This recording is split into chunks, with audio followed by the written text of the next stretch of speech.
I'm gonna show y'all what the wheels look like before I paint them. Look how bad they chipped. They crumbling off, bro, like literally. Down to the, you know what I'm saying? Down to the bare metal, bro. So we gonna paint them real quick. See if we could bring them back to life, y'all. Y'all think? I'm going for a chrome colorway. It's gonna be chrome, so we gonna see.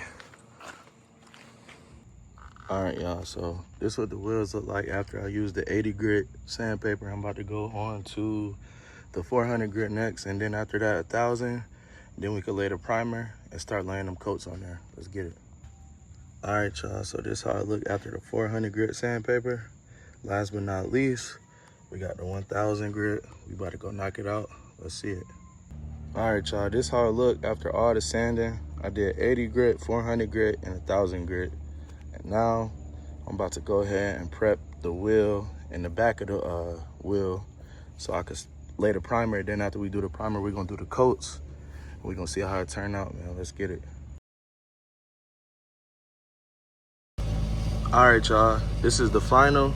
Now that I get to see it during the day with a little bit more sunlight, I realized that I should have used some paint stripper and stripped all of this down to the bare metal so it could have been a little bit more even. But for the tools that I had, y'all, I only had sandpaper, primer, and paint.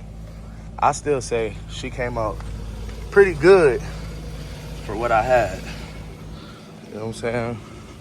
Y'all let me know in the comments what y'all think. This is just temporary until I get some wheels. But at least I'm riding a little bit cleaner. I got tire shine on there, so y'all can see what it look like. But yeah, I say we in the game, y'all. What y'all think?